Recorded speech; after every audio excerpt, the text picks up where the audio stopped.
Olá, galera do nono ano do Ensino Fundamental, aqui é a professora Nayara, da disciplina de Ciências, e nós vamos continuar com o nosso plano de estudos tutorados, o PET, agora um novo volume, volume 5. Iniciando a semana 1, com o tema Hereditariedade, e esse conteúdo você encontra das páginas 30 a 32 do PET, volume 5. Antes de mais nada, vamos recordar os termos mitose e meiose. Nós vimos que as células, elas realizam um processo de divisão celular para poder dar origem a novas células, se dividir. E esse processo de divisão celular pode ser ou mitose ou meiose. A mitose é o processo de divisão celular que dá origem a duas células iguais à inicial, ou seja, com o mesmo número de cromossomos. Então, uma célula-mãe com um número de, 46 cromossomos, por exemplo, vai se dividir e vai dar origem a duas células filhas, também com 46 cromossomos. Já na meiose, ocorrem duas divisões. Uma célula-mãe se divide e dá origem a duas células filhas, e essas duas células filhas também vão sofrer um processo de divisão, originando outras duas células filhas, resultando aqui num total de 4 células no final. Então, na meiose ocorrem duas divisões celulares, formando 4 células com metade do material genético da célula-mãe. Então, se eu tenho aqui uma célula-mãe com 46 cromossomos, ela vai se dividir e vai dar origem a duas células filhas com a metade do número de cromossomos. Então, serão 23 cromossomos. E essas células filhas, com a metade do número de cromossomos, também vão se dividir, dando origem a duas novas células cada, com também metade do número de cromossomos, também 23 cromossomos. Os dois processos, a mitose e a meiose, fazem parte do nosso corpo, embora ocorram em situações diferentes. A mitose, ela ocorre nas células somáticas, ou seja, as células que compõem o nosso corpo. Então, elas se dividem sempre utilizando o processo da mitose. Já a meiose é específica no processo de divisão das células germinativas, para a formação dos gametas, os óvulos e os espermatozoides. Então, a meiose vai acontecer sempre na formação dos gametas. Aqui é só uma recordação dos termos mitose e meiose, mas caso você não tenha assistido às aulas do PET 4, as explicações, eu sugiro que você volte lá e assista, porque lá é explicado em detalhes os processos de mitose, meiose, os termos de cromossomos, o que são cromossomos, que são células haploides, diploides. Então, são termos que nós já aprendemos no volume anterior, e esses termos são imprescindíveis para você conseguir entender bem o conteúdo que nós vamos trabalhar aqui nessa semana. Vamos falar sobre hereditariedade. Nos animais, incluindo os seres humanos, a meiose, que é aquele processo de divisão celular onde uma célula-mãe dá origem a 4 células filhas com a metade do número de cromossomos, que ocorre para a formação dos gametas, então ela vai ocorrer em células germinativas, estão localizadas lá nas gônadas, que são os testículos e os ovários, e vão dar origem aos gametas no final. Então, essa meiose que ocorre lá nas células germinativas tem a intenção, o intuito de formar os gametas. Quem são os gametas? No caso dos machos, os gametas são os espermatozoides, e das fêmeas, os gametas são os óvulos. Se ocorre a fecundação desses dois gametas, ou seja, se eles encontram, se um espermatozoide encontra um óvulo, vai ocorrer a formação do zigoto, também chamado de célula-ovo. O zigoto, ele passa por sucessivas mitoses, que é aquele processo de divisão celular onde a célula-mãe dá origem a duas células filhas com a mesma quantidade de cromossomos, duas células filhas iguais a ela, dando origem, então, a um novo indivíduo. Então, o zigoto, ele vai passar por sucessivas mitoses, então nós temos aqui o zigoto, ele passa pela primeira mitose, então agora nós temos 2 células filhas, depois outra mitose, agora são 4, outra 8, e assim sucessivamente de 2 em 2, então essas células elas vão se dividindo de 2 em 2 até que há a formação do embrião, que vai se desenvolvendo também, e assim acontece a formação de um novo indivíduo. Os gametas são haploides, ou seja, contêm metade do número de cromossomos da espécie. Nós vimos que a quantidade de cromossomos no interior das células de cada indivíduo varia de espécie para espécie. No caso da espécie humana, o padrão são 46 cromossomos no total, 23 pares e 46 cromossomos no total. Ao se unirem na fecundação, esses gametas, eles vão restabelecer, formar uma célula aqui, ó, um zigoto com 46 cromossomos, restabelecendo o número padrão de cromossomos da espécie. Então, ao se unirem na fecundação, os gametas haploides vão dar origem a um indivíduo diploide. Assim, um novo indivíduo possui em cada par de cromossomos um herdado da mãe e o outro herdado do pai. Então, nós vimos que 46 é o número de cromossomos total. São 23 pares, né? Os cromossomos eles se apresentam em pares. Então, o zigoto ele tem 46 cromossomos, sendo 23 cromossomos vindos da mãe e 23 cromossomos vindos do pai. Então, cada par de cromossomos que nós possuímos nas nossas células, um veio da mãe e o outro veio do pai. Concluímos que os gametas são responsáveis pela transmissão das características hereditárias dos pais aos seus descendentes. No caso dos seres humanos, o gameta masculino e feminino possuem 23 cromossomos cada e, ao se fundirem na fecundação, formam um zigoto com 46 cromossomos. Então, são os gametas que são os responsáveis pela transmissão das características hereditárias, né? Então, os genes são herdados, né, através dos gametas.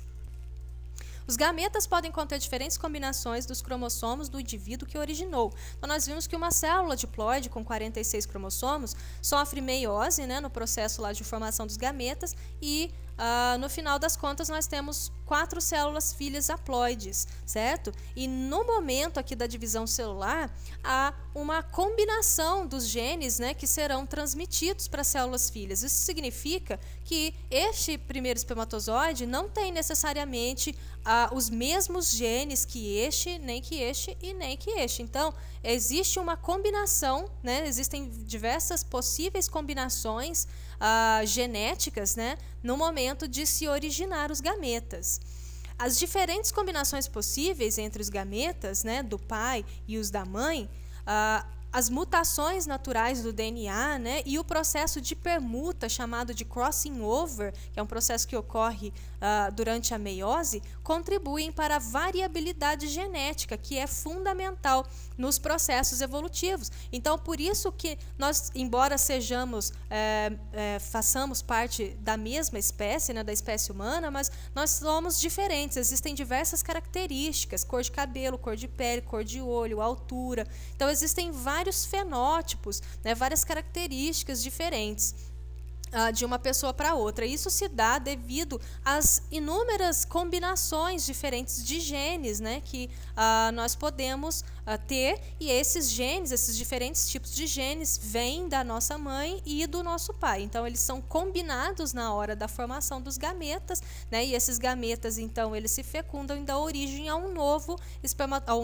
zigoto, né, um novo indivíduo, contendo ali diversas combinações genéticas. Isso é chamado de variabilidade genética, ou seja, nós não temos as mesmas características, nós não somos indivíduos idênticos, né? Existe uma variabilidade entre as possibilidades de combinações entre os genes no processo de formação dos indivíduos.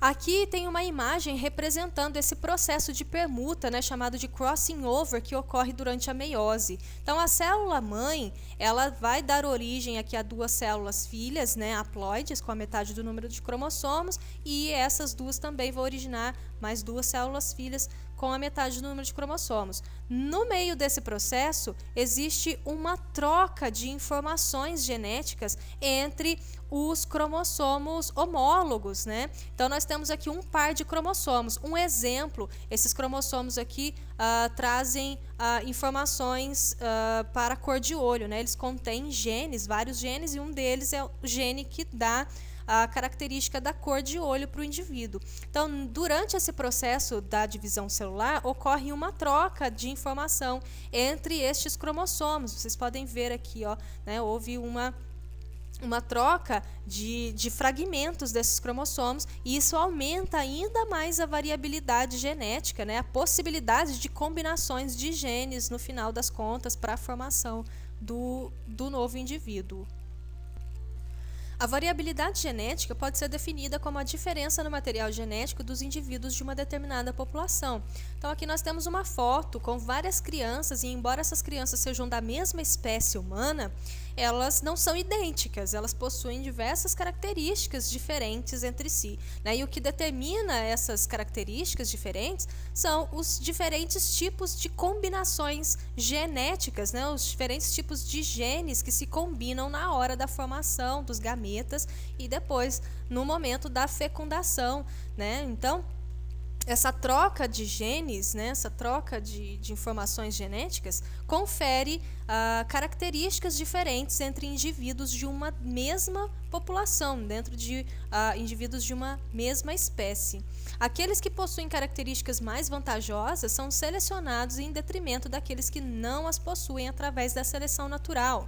Então, essa imagem traz um exemplo aqui de um processo de seleção natural acontecendo. Esse processo ele acontece ao longo de um longo período de tempo, certo? Então, aqui um exemplo, nós temos uma população de coelhos e, embora sejam todos da mesma espécie, existem algumas diferenças entre eles. Existem alguns coelhos com orelhas mais longas e outros, né, com orelhas mais curtas.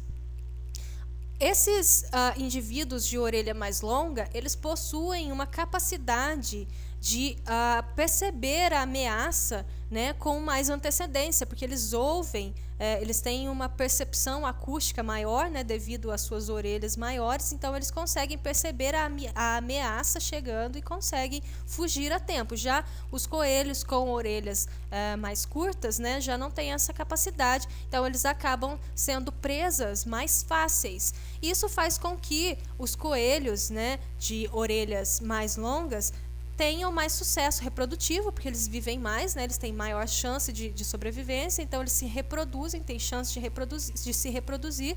Então, este gene, né, de orelha longa, no final das contas, ele acaba predominando, né? Isso é a seleção natural, é o que diz, então, aqui, né, este parágrafo, onde aqueles indivíduos que possuem características mais vantajosas são selecionados em detrimento daqueles que não as possuem através do processo de seleção natural. Então, iniciando as atividades da semana 1, PET volume 5, número 1, explique com suas palavras o que é a variabilidade genética. A variabilidade genética pode ser definida como a diferença no material genético dos indivíduos de uma determinada espécie. Existem diferentes tipos de genes que conferem diferentes características aos indivíduos de uma mesma espécie. Então, um exemplo, a característica de cor de olho. Existem vários genes para a cor de olho, né? O gene que confere a cor de olho azul, a cor de olho marrom, cor de olho preto, verde e várias outras variações, né? Então, essa é a variabilidade genética, a existência desses diversos tipos de genes, né, que conferem características diferentes, mesmo dentro de uma mesma espécie. 2. Que fatores contribuem para a variabilidade genética e dê exemplos. As diferentes combinações possíveis entre os gametas do pai e os da mãe, as mutações naturais do DNA e o processo de permuta, né, crossing over, que nós vimos, que acontece lá durante o processo de meiose, onde os cromossomos realizam trocas de informações entre si, contribuem para a variabilidade genética. 3. Marque a alternativa incorreta. Letra A. A quantidade de cromossomos de um organismo varia conforme sua respectiva espécie. Essa está correta. Letra B. O zigoto é o resultado da fusão entre duas células reprodutivas. Está certo também, né? Então, existe a fusão, a fecundação de duas células reprodutivas, nós temos o zigoto. Letra C. Células haploides contêm a metade dos cromossomos da espécie. É verdade, células haploides são aquelas que contêm a metade dos cromossomos. E letra D. A mitose ocorre em células germinativas localizadas nas gônadas, dando origem aos gametas. Então, a incorreta é a letra D, porque, na verdade, não é a mitose que ocorre em células germinativas, é a meiose, né? A mitose ocorre nas células somáticas, né? Nas outras células do corpo. 4. Considere que a célula somática de um tipo de inseto possui um total de 14 cromossomos. Se essa célula passar por um processo de mitose, quantos cromossomos cada célula filha terá. E se uma célula germinativa desse inseto passar por um processo de meiose, quantos cromossomos haverão?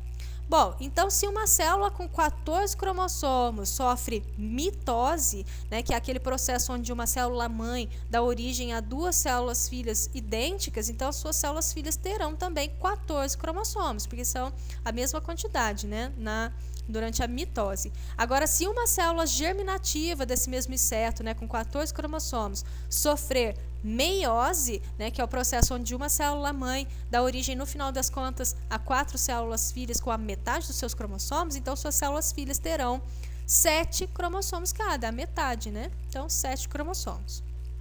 5. Explique como os gametas estão relacionados com a transmissão das características hereditárias. São os gametas que carregam as informações genéticas do indivíduo que o originou e são capazes de gerar um novo indivíduo com base nessas informações. Então, um filho, né, de um indivíduo, ele é originado, ele se desenvolve com base na informação de células germinativas, né, que carregam ali a metade do seu material genético. Então, por isso que os gametas estão relacionados com a transmissão das características hereditárias. São eles que levam a informação genética do indivíduo para frente, formando um novo indivíduo com base nessas informações. Bom, então chegamos ao fim de mais uma semana. Essa foi a semana 1 do PET volume 5. Espero que vocês acompanhem as aulas e as explicações, façam as atividades no caderno, preencham os formulários para que eu possa receber as atividades e registrar a participação de vocês. E caso tenham dúvidas ou precisem de ajuda, vocês sabem que podem me encontrar lá nos grupos do WhatsApp, estou sempre à disposição. Pessoal, eu vou ficando por aqui, então abraços, até a próxima, tchau, tchau!